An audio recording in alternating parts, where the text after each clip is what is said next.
அண்ணா மேம்பாலம், கத்திப்பாரா பாலம், கோயம்பேடு பாலம், பாடி பாலம், மீனம்பாக்கம் பாலம், மூலக்கடை பாலம், மேற்கு அண்ணாநகர் பாலம், வியாசர்வாடி பாலம், பீட்டர்ஸ் ரோட் வெஸ்ட்காட் சாலை மேம்பாலம், பீட்டர்ஸ் ரோட் கான்ட்ராஸ்மித் சாலை மேம்பாலம், சர்தார் பட்டேல் சாலை, காந்தி மண்டபம் சாலை மேம்பாலம், டிடிகே சாலை, ஆர்கே சாலை மேம்பாலம், டவுட்டன் சந்திப்பு மேம்பாலம், பாண்டியன் சாலை, காசாமேஜர் சாலை மேம்பாலம், டிடிகே சாலை, சிபி ராமசாமி சாலை மேம்பாலம், சர்தார் பட்டேல் சாலை, எஸ்பி சாலை மேம்பாலம், என்கேபி நகர் மேம்பாலம், பெரம்பூர் முரசொலி மாறன் மேம்பாலம், பெரம்பூர் லோகோ ஒர்க்ஸ் மேம்பாலம், தங்கச்சாலை மலைகுண்டு பாலம், ஆர்கே நகர் காக்கிரேன் பேசின் பாலம், ஜிகே மூப்பனார் மேம்பாலம், ரங்கராஜபுரம் மேம்பாலம், உஸ்மான் ரோடு மேம்பாலம், கோடம்பாக்கம் பாலம், ஆலந்தூர் நிசா ஆபிரகாம் பாலம், கோபதி நாராயண சாலை மேம்பாலம், நேதா நகர் மேம்பாலம், இந்திரா நகர் பாலம், மேயர் சிட்டி பாபு மேம்பாலம், இன்னும் நிறைய இருக்கு. இறக்கிது எனக்கு அவ்வளவு இருக்கு.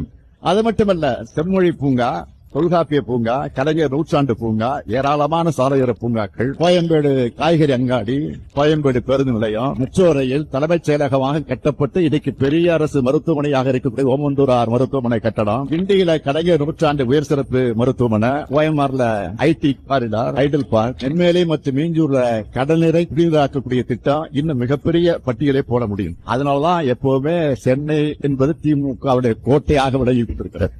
சென்னையை எப்படி கடந்த காலங்களில் வளர்த்தெடுத்தோமோ அதே மாதிரி இன்னைக்கு தொடங்கி வைக்கப்பட்டிருக்கக்கூடிய இந்த திட்டங்கள் மூலமாக எதிர்காலத்துக்கு தேவையான கட்டமைப்புகளை உருவாக்கி சிங்கார சென்னையை கட்டி எழுப்புவோம். வந்தாரை வாழ வைக்கும் சென்னை, மெரினாவில் உதிக்கக்கூடிய உதயசூரியனின் ஒளியிலும் திராவிட மாடல் ஆட்சியின் ஒளியிலும் ஒளிரும் ஒளிரும் ஒளிந்து கொண்டே இருக்கும் என்று கூறி விடைபெறுகிறேன். நன்றி, வணக்கம்.